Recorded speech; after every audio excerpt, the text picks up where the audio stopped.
અમેરિકાની ફેડરલ બેન્કે ભલે વ્યાજદરમાં સામાન્ય ઘટાડો કર્યો હોય, પરંતુ દેશમાં હોમ લોન સસ્તી થવાને બદલે મોંઘી થઈ રહી છે. જાન્યુઆરી 16ની સ્થિતિએ હાલ યુએસમાં 30 વર્ષની ફિક્સ્ડ મોર્ગેજ લોનનો વ્યાજદર વધીને 7%ને પણ આંબી ચૂક્યો છે. અમેરિકામાં દર અઠવાડિયે હોમ લોનના વ્યાજદરમાં ફેરફાર થતા રહે છે અને છેલ્લા 5 વીકથી તેમાં સતત વધારો થઈ રહ્યો હોવાથી હાલના વ્યાજના દર 7 મહિનાની સર્વોચ્ચ સપાટીએ પહોંચી ગયા છે. ફેડ રિઝર્વે સપ્ટેમ્બર 2024થી વ્યાજના દરોમાં કાપ મૂકવાનું શરૂ કર્યું હતું, પરંતુ ત્યારથી લઈને અત્યાર સુધી હોમ લોનનું વ્યાજ 1% જેટલું વધી ચૂક્યું છે. મોર્ગેજ લોનના વ્યાજ દર 10 વર્ષના ટ્રેઝરી બોન્ડની યીલ્ડના આધારે નક્કી થતા હોય છે, જે સતત વધી રહ્યા છે. આગામી સમયમાં મોંઘવારી ઓછી થવાની શક્યતા નહિવત હોવાથી બોન્ડ યીલ્ડ વધી રહી છે અને તેની અસર હોમ લોનના વ્યાજ પર પણ દેખાઈ રહી છે. જોકે બુધવારે જાહેર કરવામાં આવેલા આંકડામાં મોંઘવારીમાં સામાન્ય ઘટાડો જોવા મળ્યો હતો, પરંતુ હોમ લોનના વ્યાજ દર ઘટવાને બદલે વધ્યા હતા.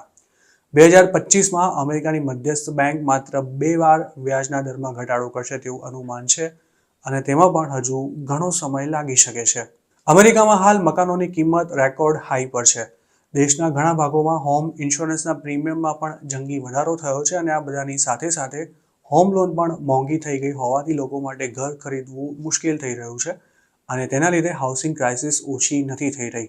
અમેરિકાના અર્થશાસ્ત્રીઓનું માનવું છે કે 2025માં મકાનોના ભાવ ઘટવાના કોઈ ચાન્સ નથી અને 2026 સુધી હોમ લોન પરનું વ્યાજ પણ 6%થી ઉપર રહેવાનું છે. આ સ્થિતિમાં લો ઇન્કમ ધરાવતા તેમજ ફર્સ્ટ ટાઈમ હોમ બાયર્સ કફોડી સ્થિતિમાં મુકાયા છે અને તેમાં જે લોકો હાલ ન્યુયોર્ક કે પછી સેન ડિએગોના મેટ્રોપોલિટન એરિયાઝમાં રહે છે, તેમના માટે ઘર ખરીદવું વધુને વધુ મુશ્કેલ બની રહ્યું છે.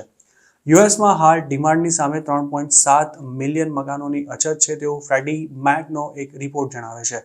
હાઉસિંગ શોર્ટેજની સાથે સાથે લોકો અફોર્ડેબિલિટી ક્રાઇસિસનો પણ સામનો કરી રહ્યા છે, કારણ કે મર્યાદિત આવકમાં મકાન ખરીદવું તેમના માટે ગજા બહારની વાત સમાન બની ગયું છે. જોકે 2024માં ટોટલ હાઉસિંગ ઇન્વેન્ટરીમાં વધારો નોંધાયો હતો. નેશનલ એસોસિએશન ઓફ રિયલ્ટર્સના ડેટા અનુસાર ફાઇનાન્શિયલ 2024માં અમેરિકામાં 1.33 મિલિયન નવા મકાનો બન્યા હતા, જે 2023ની સરખામણીએ 17.7% વધારે હતા. યુએસમાં હાલ મકાનોના ભાવ અને લોનના વ્યાજ દર રેકોર્ડ હાઈ પર છે, ત્યારે કેટલાક લોકો આ સ્થિતિમાં તગડો પ્રોફિટ પણ કમાઈ રહ્યા છે. 2022માં ફેડ દ્વારા વ્યાજના દર વધારવાનું શરૂ કરાયું તે પહેલા ફિક્સ રેટ પર હોમ લોન લેનારા લોકો હવે મોટો ફાયદો મળતો હોવાથી મકાનો વેચી પણ રહ્યા છે અને તેના કારણે પણ માર્કેટમાં વેચાણ માટે ઉપલબ્ધ હોય તેવા મકાનોની સંખ્યા વધી રહી છે. જોકે ઇકોનોમિસ્ટનું માનીએ તો લોકો મેરેજ, ડિવોર્સ તેમજ બાળકો માટે પણ મકાન વેચી રહ્યા છે, પરંતુ 2025માં આવા લોકોની સંખ્યા પણ ઘટવાની શક્યતા છે અને તેના કારણે ઇન્વેન્ટરી પણ ઘટશે તેમજ 2025માં મકાનોના ભાવોમાં હજુ પણ વધારો થવાના પૂરા ચાન્સ છે. આ સિવાય બોરોઇંગ કોસ્ટ પણ વધવાની સંભાવના વચ્ચે મકાનોના કન્સ્ટ્રક્શન પર પણ તેની વિપરીત અસર જોવા મળી શકે છે.